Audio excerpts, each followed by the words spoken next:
आदरणीय बंधु माताओं व मेरी प्यारी बहनों, राधे राधे। आपका हमारे YouTube चैनल पर बहुत बहुत स्वागत है। बंधुओं, आज हम इस वीडियो में अनंत चतुर्दशी व्रत का महत्व व कथा सुनेंगे। कथा सुनने के बाद यदि आप हमारे चैनल पर नए हैं तो हमारे चैनल को सब्सक्राइब करें, बेल आइकन को प्रेस करें ताकि हमारी वीडियो की नोटिफिकेशन सबसे पहले आप तक पहुंचे। वीडियो को शेयर व लाइक भी जरूर करें। बंधुओं, भाद्रपद माह की शुक्ल पक्ष की चतुर्दशी को अनंत चतुर्दशी के रूप में मनाया जाता है। इस दिन भगवान विष्णु के अनंत रूप की पूजा की जाती है और महिलाओं द्वारा अनंत भगवान का व्रत रखा जाता है, जो कि सुख, सौभाग्य व ऐश्वर्य में वृद्धि करने वाला व्रत है। इस वर्ष अनंत चतुर्दशी का यह व्रत और अनंत भगवान के स्वरूप का पूजन 1 सितंबर दिन मंगलवार को किया जाएगा। इस व्रत को धारण करने वाला व्रती सुबह जल्दी उठ स्नान आदि क्रियाओं से निवृत्त हो स्वच्छ वस्त्र धारण कर व्रत का संकल्प ले। चौकी पर लाल वस्त्र बिछाकर भगवान विष्णु की प्रतिमा स्थापित करे। जल से भरा कलश रखे। कच्चे सूत के डोरे को हल्दी से रंगकर 14 गांठ लगाकर अनंत रूप जानकर प्रतिमा के समीप रख दे। मान्यता है कि भगवान श्री हरि ने भौतिक जगत के 14 लोक बनाए। अनंत सूत्र की ये 14 गांठें 14 लोकों की प्रतीक मानी जाती हैं।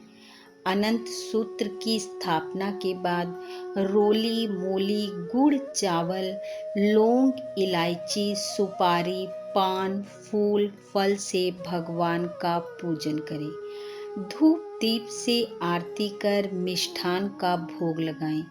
अनंत चतुर्दशी की कथा सुनें।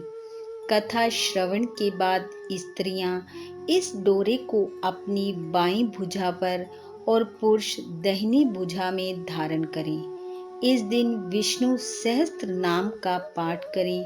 मंत्र जप करते हुए अपने व्रत को पूर्ण कर संध्या के समय बिना नमक वाला भोजन करें, यानी कि इस दिन मीठा भोजन करें, नमक न खाएं। यह व्रत एक बार धारण कर लेने पर लगातार 14 वर्ष तक रखा जाता है। इस दिन नए डोरे को अनंत भगवान का आशीर्वाद लेकर धारण किया जाता है और पुराने डोरे का विसर्जन कर दिया जाता है।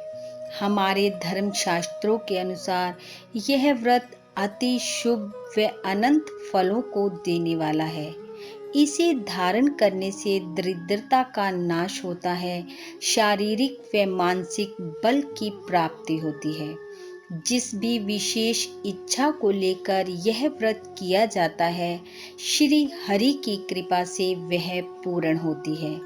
यह अनंत सूत्र रक्षा कवच की तरह मनुष्य की रक्षा करता है और घर को सुख, समृद्धि व ऐश्वर्य से भरपूर करता है। बंधुओं, अनंत चतुर्दशी को ही गणेश उत्सव का समापन होता है। गणपति बप्पा मोरिया, अगले बरस तू जल्दी आके जयकारों के साथ गणेश जी का विसर्जन किया जाता है। अनंत चतुर्दशी का दिन जैन धर्म अवलंबियों के लिए भी अत्यधिक पवित्र दिन होता है। यह दिन जैन धर्म के मुख्य त्योहार पर्युषण पर्व का आखिरी दिन होता है। अनंत चतुर्दशी के व्रत को सत्यवादी राजा हरिश्चंद्र ने भी धारण किया था, जिसके फलस्वरूप उन्हें अपने खोए राज्य की प्राप्ति हुई थी। बंधुओं, अनंत चतुर्दशी का महत्व बहुत ही अत्यधिक है।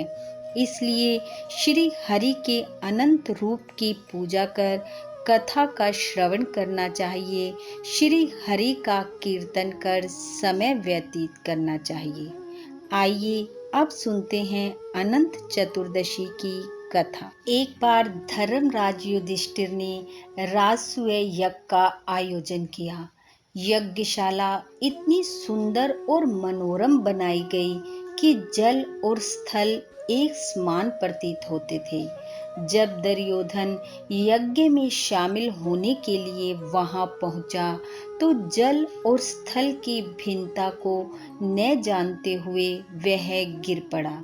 तब द्रौपदी ने दुर्योधन का उपहास उड़ाते हुए कहा कि अंधों की संतान अंधी होती है। यह बात दुर्योधन को आहत कर गई और बदला लेते हुए उसने पांडवों को धृत क्रीड़ा में हराकर प्रतिज्ञा अनुसार उन्हें 12 वर्ष का वनवास दिया। युधिष्ठिर ने भगवान कृष्ण को सारा वृत्तांत सुनाकर उन संकटों को दूर करने का उपाय पूछा। तब भगवान कृष्ण ने पांडवों को अनंत व्रत करने की सलाह दी। भगवान श्री कृष्ण ने कहा, हे युधिष्ठिर, अनंत भगवान का पूजन कर। इस व्रत को धारण करने से तुम्हारे सब कष्ट दूर हो जाएंगे और तुम्हारा खोया राज्य तुम्हें वापस मिल जाएगा। उन्होंने धर्मराज युधिष्ठिर को अनंत चतुर्दशी की कथा भी सुनाई, जो इस प्रकार है। प्राचीन काल में सुमंत नाम का एक ब्राह्मण था। उसकी पत्नी का नाम दीक्षा था। उनकी सुशीला नाम की एक पुत्री थी। सुशीला के कुछ बड़ा होने पर उसकी माँ दीक्षा की मृत्यु हो गई। ब्राह्मण ने कर्कशा नाम की एक स्त्री से दूसरा विवाह कर लिया। कर्कशा सुशीला से दुर्व्यवहार करती थी।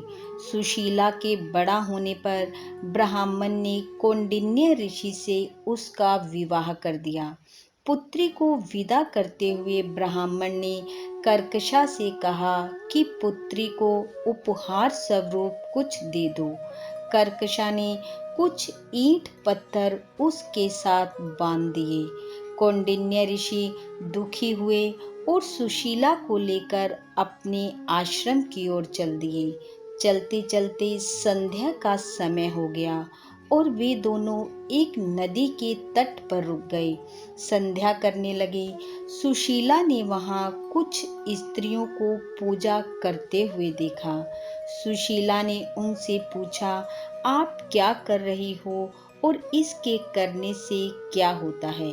तब उन्होंने सुशीला को अनंत व्रत की महिमा बताई। सुशीला ने भी व्रत का अनुष्ठान कर 14 गांठों वाला डोरा अपने हाथ में धारण किया और फिर अपने पति कौंडिन्य ऋषि के समीप आई और उन्हें सारी बात बताई। कौंडिन्य ऋषि कर्कशा के व्यवहार से पहले ही दुखी थे। ऐसे में सुशीला की बात सुनकर और क्रोधित हो गए और डोरा तोड़कर फेंक दिया। इससे अनंत भगवान का अपमान हुआ और ऋषि और ज्यादा दुखी रहने लगे। दरिद्रता का उनके घर में वास हो गया।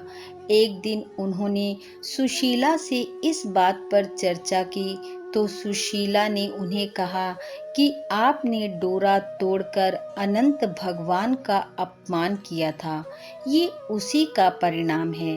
तब अपने किए पर पश्चाताप करते हुए ऋषि पुनः डोरे की प्राप्ति के लिए वन को गए और डोरे को ढूंढते ढूंढते भूख प्यास से व्याकुल श्री हरि को याद करते हुए वहीं गिर पड़े। तब अनंत भगवान ने उन्हें दर्शन देकर कहा, हे कौंडिन्य, तुमने मेरा तिरस्कार किया था, उसी से तुम्हें इतना कष्ट भोगना पड़ा। अब तुम्हें पश्चाताप हुआ है तो घर जाकर अनंत का अनुष्ठान 14 वर्षों तक करो। इससे तुम्हारे दुख दरिद्रता का नाश हो जाएगा और तुम धन धान्य से संपन्न हो जाओगे। घर आकर कौंडिन्य ऋषि ने अनंत व्रत को किया, डोरे को धारण किया, जिससे उन्हें सभी दुखों से मुक्ति मिली। इस प्रकार भगवान कृष्ण से सुनकर पांडवों ने इस व्रत को किया, जिसके प्रभाव से पांडव महाभारत के युद्ध में विजय हुए उन्हें उनका राज्य पुनः प्राप्त हुआ और चिरकाल तक उन्होंने राज्य को भोगा। इस प्रकार जो भी मनुष्य इस व्रत की महिमा को जानकर इसे करेगा, वह सभी दुखों से मुक्त होकर संपन्नता को प्राप्त करेगा। श्री हरि विष्णु के अनंत स्वरूप की पूजा आप सभी को अनंत फल प्रदान करे, सुख सौभाग्य में वृद्धि करे, शारीरिक व मानसिक बल दे। इन्हीं शुभकामनाओं के साथ आप सबका बहुत बहुत धन्यवाद। राधे राधे।